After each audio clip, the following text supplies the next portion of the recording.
ജനങ്ങൾക്ക് മേൽ അധിക ഭാരം ഏൽപ്പിക്കുന്ന ബജറ്റിനെതിരെ പ്രതിഷേധം ശക്തമാവുകയാണ്. എറണാകുളത്ത് മുഖ്യമന്ത്രിക്ക് നേരെ ഇന്നും യൂത്ത് കോൺഗ്രസിന്റെ കരിങ്കൊടി പ്രതിഷേധം നടന്നു.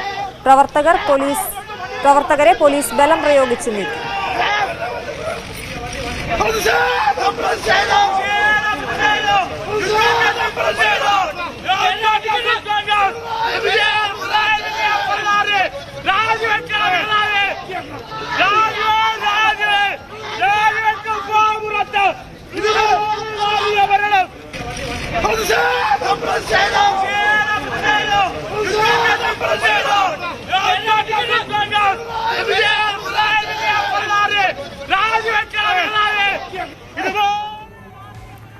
കോൺഗ്രസ് ഇന്ന് കരിദിനം ആചരിക്കുകയാണ്. കോഴിക്കോട് കോൺഗ്രസ് പ്രവർത്തകർ ബജറ്റ് പ്രസംഗത്തിന്റെ പകർപ്പ് കത്തിച്ചു.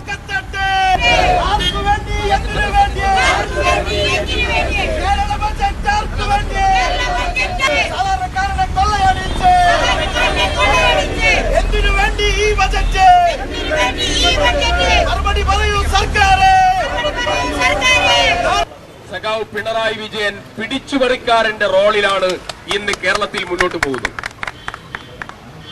ബഹുമാന്യനായ DC പ്രസിഡന്റും സ്വാഗത പ്രാസംഗികൻ ഇവിടെ സൂചിപ്പിച്ചു. കോഴിക്കോട് നിന്നും എസ് വിനേഷ് കുമാർ ചേരുന്നു. വിനേഷ്, കോഴിക്കോട്ടെ പ്രതിഷേധം ഏത് രീതിയിലാണ്? പാവമണി റോഡിലുള്ള ഈ പെട്രോൾ പമ്പാണ് ഇപ്പോൾ കോൺഗ്രസ് പ്രവർത്തകർ ഇവിടെയാണ് പ്രതിഷേധ പരിപാടി സംഘടിപ്പിച്ചത്.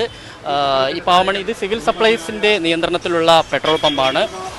ഈ ജനദ്രോഹ ബജറ്റിനെതിരെയാണ് കോഴിക്കോട് DCC ഇത്തരത്തിലൊരു പ്രതിഷേധ പരിപാടി സംഘടിപ്പിച്ചത്. ഇത് T സിദ്ദീഖ് MLA ഉദ്ഘാടനം ചെയ്തു. DCC പ്രസിഡന്റായ അഡ്വക്കേറ്റ് പ്രവീൺ കുമാറാണ് അധ്യക്ഷത വഹിച്ചത്. വരും ദിവസങ്ങളിൽ സമരം കൂടുതൽ മേഖലകളിലേക്ക് ശക്തമാക്കാൻ തന്നെയാണ് കോൺഗ്രസിന്റെ തീരുമാനമെന്നാണ് നേതാക്കൾ വ്യക്തമാക്കിയിട്ടുള്ളത്. എന്തായാലും ഇന്നലെ ഇതുമായി ബന്ധപ്പെട്ടുകൊണ്ട് ഈ പെട്രോൾ പമ്പിലേക്ക് തന്നെ യൂത്ത് ലീഗും അതുപോലെ തന്നെ BJP പന്തംകൊളുത്തി പ്രകടനം ഉൾപ്പെടെ നടത്തിയിരുന്നു. അതിന് പിന്നാലെയാണ് ഇപ്പോൾ സമരം ശക്തമാക്കുക. ഒപ്പം തന്നെ കരിദിനത്തിനൊപ്പം തന്നെ സമരം ശക്തമാക്കാൻ കൂടിയുള്ള കോൺഗ്രസിന്റെ തീരുമാനം.